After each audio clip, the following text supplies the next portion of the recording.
एक बार गौतम बुद्ध अपने शिष्यों के साथ एक गांव की तरफ जा रहे थे। तभी उन्होंने देखा कि एक युवक बेहद गुस्से में पहाड़ी की तरफ जा रहा है। बुद्ध उसे देखते ही समझ गए कि वह पहाड़ी से कूदकर आत्महत्या करने जा रहा है। बुद्ध ने उसका तुरंत हाथ पकड़ उसे खींच लिया। यह देखकर उस युवक ने बुद्ध से कहा, आप मेरा हाथ छोड़ दें, यह मेरा जीवन है, मैं जो चाहूँ इसके साथ करूँ, आप मुझे मत रोकना। बुद्ध ने कहा, ठीक है, तुम चाहो तो नदी में कूद जाना, लेकिन जरा 10 मिनट के लिए रुक जाओ। 10-12 लंबी सांसें लो, अपनी हथेलियों को खोल दो, उसके बाद ही मैं तुम्हें दोबारा आत्महत्या करने दूंगा, उससे पहले नहीं। युवक बोला, आप मुझे बेकार ही इतना परेशान कर रहे हैं, मैं पहले से ही इतना परेशान हूँ, लेकिन अगर आप कहते हैं तो ठीक है, मैं 10 बार लंबी सांसें लेता हूँ, अपनी हथेलियाँ खोल देता हूँ, उसके बाद आप मुझे आत्महत्या करने से नहीं रोकेंगे।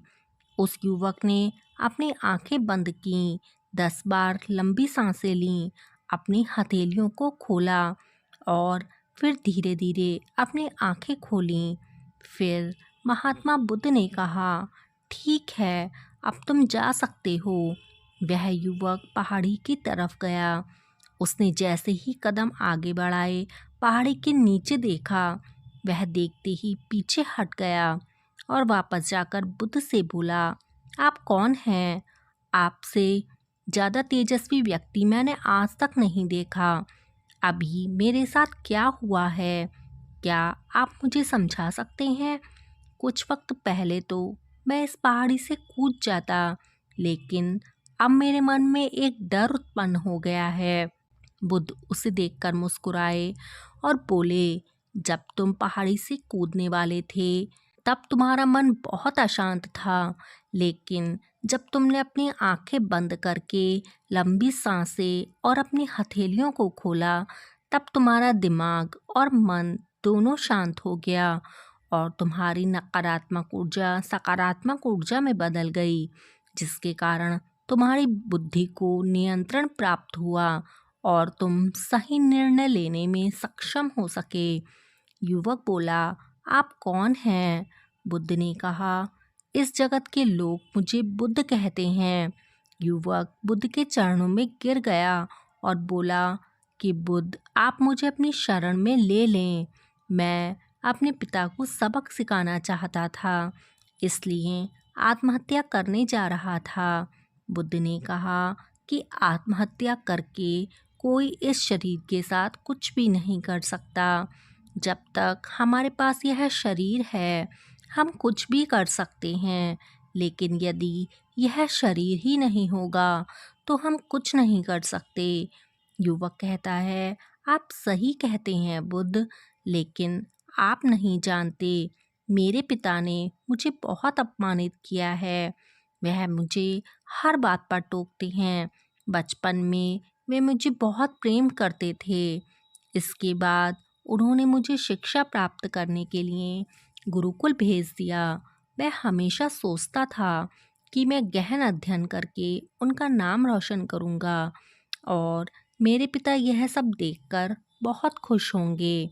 जब मैं शिक्षा पूरी करके वापस आया, मैंने अपने पिता को बताया कि मैंने सारे शास्त्र, वेद, उपनिषद कंठस्थ कर लिए हैं और मुझसे बड़ा ज्ञानी कोई नहीं है।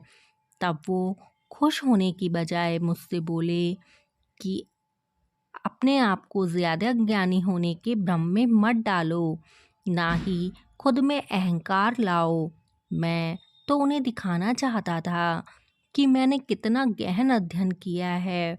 मैं बड़े बड़े शास्त्रार्थ में जाने लगा। सभी मेरे ज्ञान से प्रभावित होने लगे।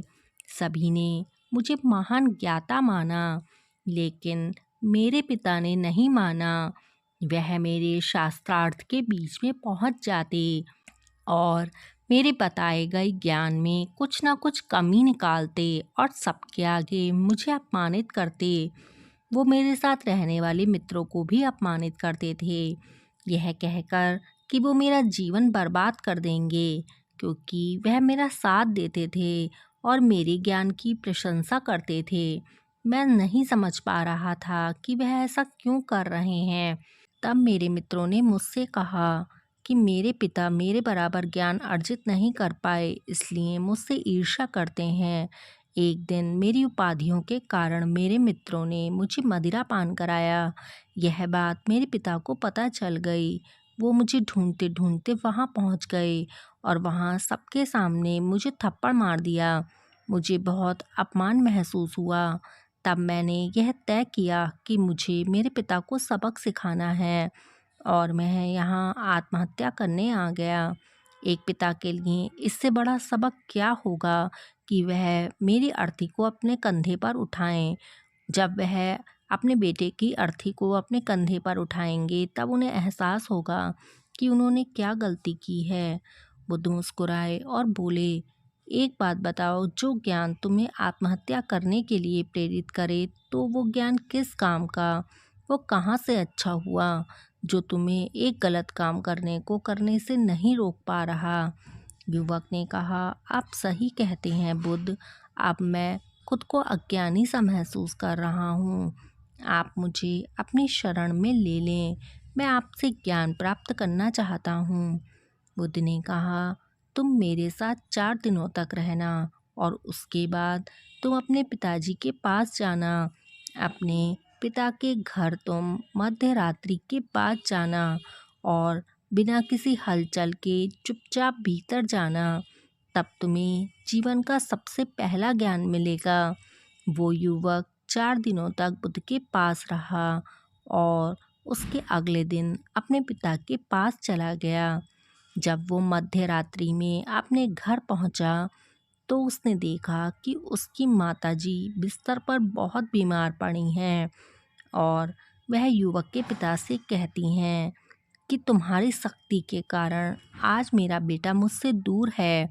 अगर तुम इतने सख्त नहीं होते तो वह घर छोड़कर नहीं जाता। युवक अपने पिता की तरफ देखता है।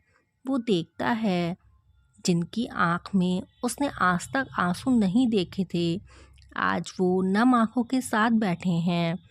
उसका पिता कहता है, मैं उसे दुख नहीं देना चाहता था, बस उसके अंदर अहंकार ना आए, इसलिए उससे दूर रहता था। तभी उसके अंदर की कमियों को जाकर उसे बताता था, ताकि मुझे सुनकर कोई और भी उसकी कमी को बता सके और उसे अपने ज्ञान पर कभी घमंड ना हो, क्योंकि व्यक्ति का अहंकार उसे ले डूबता है। लेकिन उस भीड़ में मेरे सिवा कोई नहीं होता था जो उसकी गलतियों के बारे में उसे बताए। तब मैंने तय किया कि मैं खुद ही उसे उसकी गलतियों से अवगत कराऊंगा। लेकिन वो मेरी ना सुनकर हमेशा अपने मित्रों की सुनता था और एक दिन जब उसने मदिरा पान किया, तब मेरा दिल दुखा और तब मुझे लगा कि शायद मेरी परवरिश में कोई कमी थी। मैं ही एक अच्छा पिता नहीं बन सका जो मेरे बेटे ने ऐसा किया। लेकिन तुम चिंता मत करो, मैं उसे कहीं से भी ढूंढ कर ले आऊँगा। जितना प्रेम तुम मुझसे करती हो, उससे ज़्यादा मैं उससे करता हूँ। युवक की माता बोली कि मैंने उसे हर जगह ढूंढा, लेकिन वह कहीं नहीं मिला। मेरा मन कहता है कि यहाँ से कुछ दूर एक गांव में गौतम बुद्ध रुके हैं, वह वहीं होगा। तुम उसे वहाँ जाकर देख लो। ये सारी बातें युवक वहीं खड़ा हुआ सुन रहा था। अब उसकी आंखों से आंसू बह रहे थे।